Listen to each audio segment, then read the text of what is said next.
The first Battle of Geonosis was the Clone Wars' explosive beginning, the first in a long series of massive clashes between the Grand Army of the Republic and the CIS droid army. Most Star Wars fans are familiar with it, but very few know the full story of the battle. A lot more happened on Geonosis on that fateful day than Attack of the Clones suggests. In this video, we'll be discussing all of it and how everything fits into the greater timeline of this massive battle.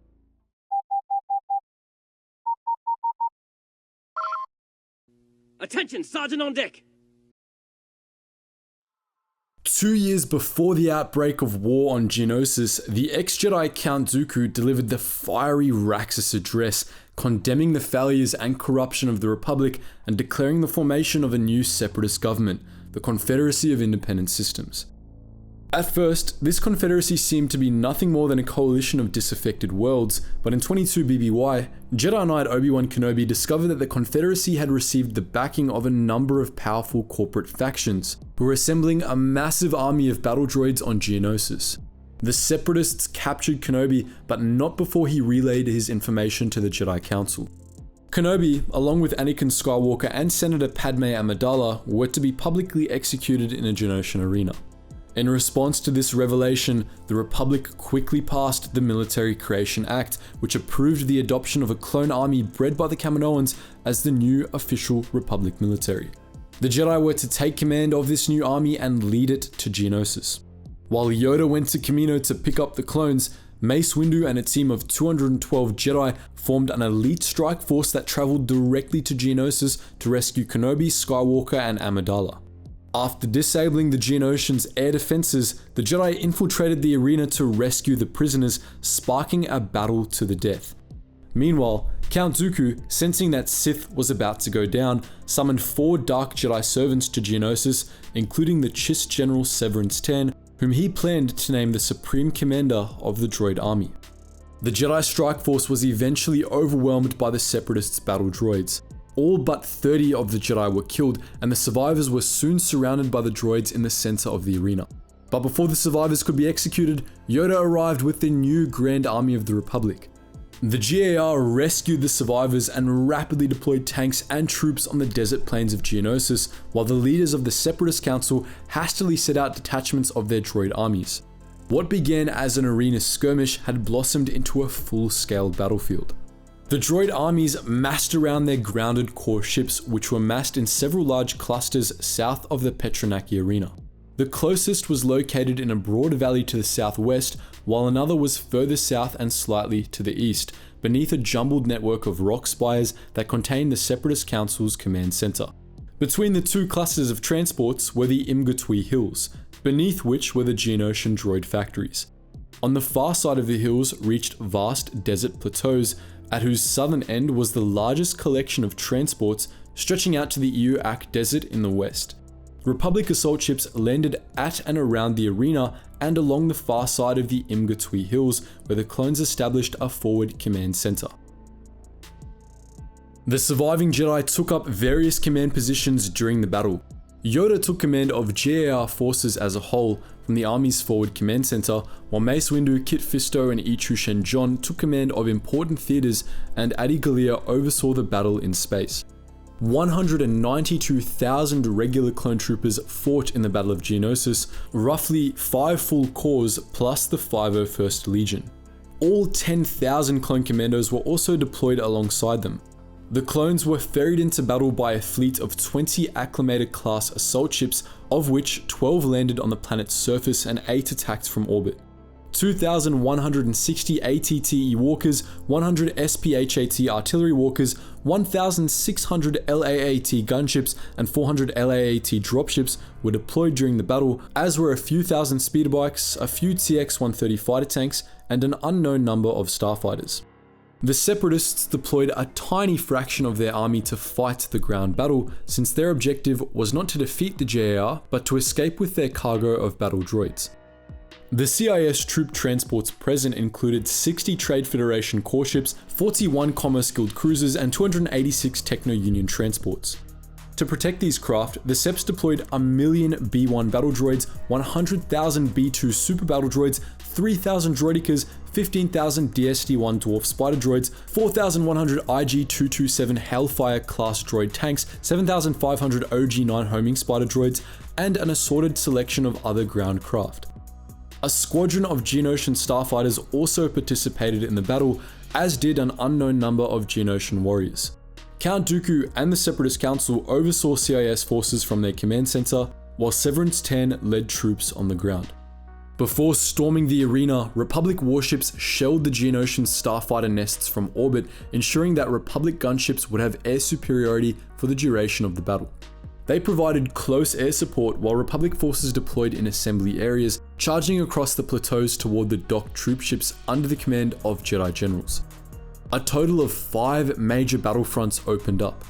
2 Republic corps moved south from the arena, each moving toward one of the troopship clusters, while 2 others proceeded south toward the largest cluster, one under Mace Windu's command and the other under Yoda's. The 5th advanced north, covering the flanks of Yoda's army and attacking one of the troopship clusters near the arena from behind. As soon as the battle commenced, the Techno-Union and Commerce Guild transports fled, while the more heavily armored core ships stayed behind, hoping to finish their loading cargoes before escaping.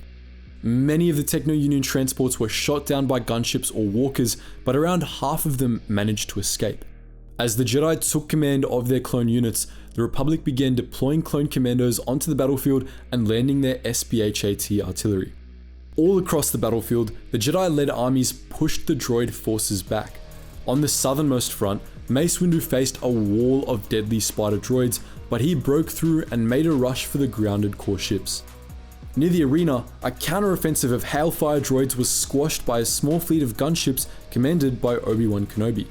Kit Fisto was able to block a Separatist flanking attack near the edge of the desert, while Jedi General Ichu Shenjon defeated the armies of Severance 10 near the Separatist command center. When it became clear that the battle was not in their favor, the Separatist Council made the unanimous decision to get the heck off Geonosis. As they fled, the Geonosians fled the battle and sought refuge in the catacombs, and the last Trade Federation core ships began to launch. Numerous core ships were shot down by SPHAT artillery as they tried to reach orbit, and hundreds of thousands of battle droids were lost with each ship that fell. Within a few hours, the GAR mopped up the last pockets of droid resistance, marking the end of the ground battle. As the battle raged on the ground, Loyalist and Separatist forces also clashed high up in orbit and deep underground. The space battle fought above Geonosis was smaller in scale than most Clone Wars era space battles, since the Separatist warships at Geonosis were focused on retreating. A few Trade Federation battleships and their complement of Vulture droids kept a path open for the escaping transports, and they went up against 6 Republic assault ships and a squadron of Jedi starfighters. Led by Adi Gallia and Siri Tachi, the Jedi in the space battle were initially focused on preventing the droid transports from escaping, but their priorities shifted when Gallia's pirate friends informed them that the Separatists had called for reinforcements. Mercenary Captain Kavik Toth and his men, the pilots of Sabaoth Squadron, were called to Geonosis late in the battle by Count Dooku, who wanted them to lay waste to the battlefield using a deadly bioweapon. Adi Gallia and her fellow Jedi pilots put a stop to this plot, and with the help of Gallia's pirate friends, completely wiped out Sabaoth's squadron. However, this distracted them from their initial objective, allowing many Separatist transports to escape. Around the same time, Republic forces attempted to force their way into taking the Geonosian catacombs, seeking a path to the Separatist command center. This effort involved many clone commandos, including Delta Squad and a few Jedi, most notably Semadu. However, most Republic units that entered the catacombs never returned. Most were ambushed by Geonosian warriors, and others were slain by General Grievous, who was tasked with securing the command center. Semadu became Grievous's very first Jedi kill, and her lightsaber made a fine addition to his collection. Several catacomb missions were successful, however, most notably Delta Squad's mission to assassinate Geonosian Lieutenant Sun Fac.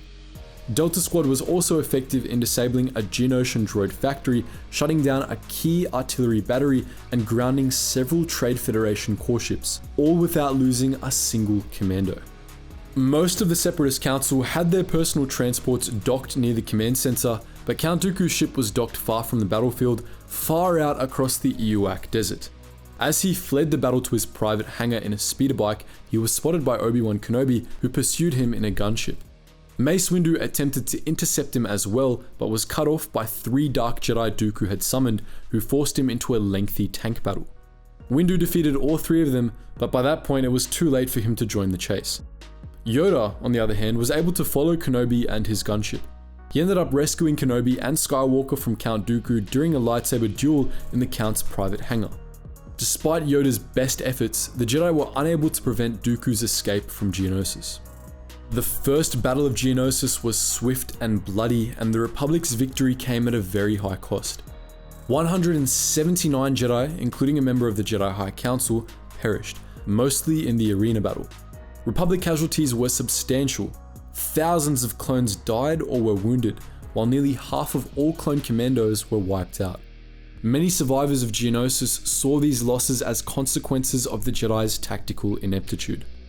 That said, the Republic dealt as good as it got. Separatist leaders Sun Fac and Kavik Toth were both killed, as were 3 of Dooku's Dark Acolytes. Sabaoth's squadron was wiped out, and many of the Confederacy's grounded warships were destroyed.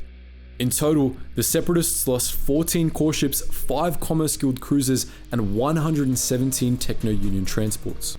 All droid forces deployed on the surface were either destroyed, disabled, or forced to retreat, while the Geonosians suffered significant casualties.